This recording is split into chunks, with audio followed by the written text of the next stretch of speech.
Mylène Farmer et moi avons les mêmes obsessions, affirme Pascal Laugier à 20 minutes.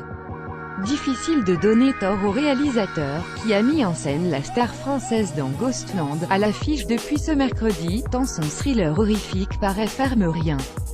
Les fans de la chanteuse décèleront sans doute, au détour d'un plan, un clin d'œil volontaire ou non à un clip de la chanteuse Giorgino, mais, plus largement, il débusquera au fil des 90 minutes du long métrage des thèmes et motifs qui résonnent avec les obsessions de Mylène Farmer.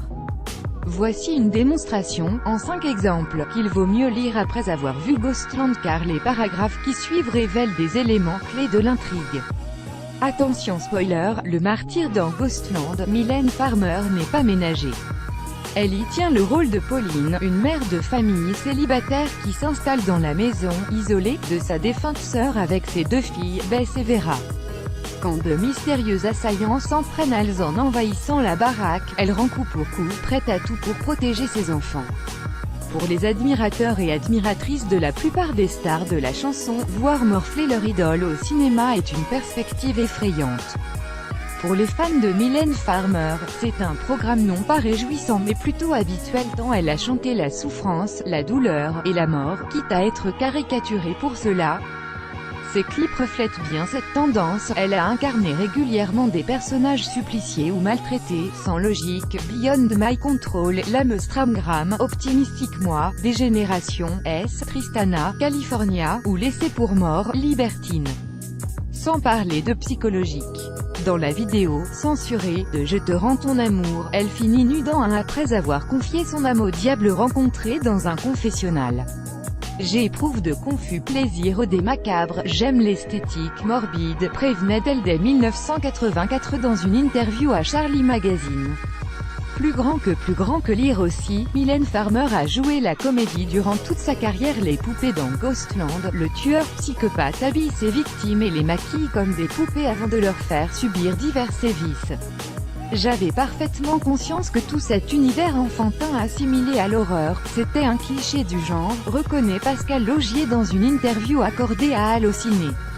J'adore partir des archétypes à partir du moment où je peux les retourner et les traiter à ma façon. Ici, les poupées inquiétantes renvoient à la perte de l'innocence enfantine et à l'horreur des figures manipulées, déshumanisées, figées, que craignent de devenir les victimes. Chez Mylène Farmer, ses jouets ne sont pas plus rassurants. Dans Plus grandir, son premier clip véritablement scénarisé, une poupée de chiffon symbolise l'enfance maltraitée sur laquelle se venge l'héroïne de la vidéo. Suspendue au lit comme une poupée, qu'on a désarticulée, répondent en écho les paroles de la chanson. Dans la vidéo de Sans contrefaçon, c'est un pantin à l'effigie de la chanteuse qui finit par prendre vie. Son marionnettiste en tombera immédiatement amoureux mais le charme se rompra aussi vite que l'objet de son affection aura retrouvé son inertie. La marionnette mise en scène dans le clip a été imaginée par Benoît Lestan qui, une vingtaine d'années plus tard officiera au maquillage sur le film Martyr de Pascal Laugier. Le conte Ghostland évoque à plusieurs reprises l'imagerie du conte, via son boogeyman à l'allure ogresque, ou lorsque les 2 sœurs prennent la fuite en forêt, comme 2 silhouettes échappées d'un récit des frères Grimm. Lorsqu'il évoque, dans les colonnes de Mad Movies, le travail du chef décorateur Gordon Wilding, Pascal Laugier avance que cela le ramenait au conte de Perrault, d'Andersen, qui aurait été redessiné par un Gustave Doré sous acide. Les contes inspirent beaucoup Mylène Farmer qui peut ainsi passer très facilement du morbide au merveilleux, comme elle l'a confié au micro de Énergie en 1988. Elle apprécie aussi bien ce qu'écrit Edgar Allan Poe. Sa chanson Alan, en 1988, est un hommage à l'auteur britannique, que le philosophique Petit Prince, auquel elle fait allusion dans Dessine-moi un mouton en 1999, ou les contes de fées traditionnels. En 2003, elle passera elle-même à l'écriture avec Lisa Lou et le conteur, écoulé à 100 000 exemplaires en librairie. Un grand nombre de ces clips peuvent par ailleurs être vus et analysés par le prisme du conte, le merveilleux, les antagonistes effrayants, les dénouements tragiques, comme celui de l'Amstramgram, qui est une légende chinoise. Le plus évident étant celui de Tristana, 1987, qui téléportait la Blanche-Neige de Frères Grimm en pleine révolution russe. Je ne verrai plus comme j'ai mal. Ghostland navigue entre différents niveaux de réalité, et se plaît à jouer du flou entre ce qui relève de l'imaginaire, du fantasmé ou du vécu des personnages. On peut y voir un film sur l'effet de sidération, un phénomène de dissociation permettant à des victimes vivant des expériences douloureuses ou traumatisantes de ceux de leurs corps et de leurs émotions. Je bascule à l'horizontale, démissionne ma vie verticale.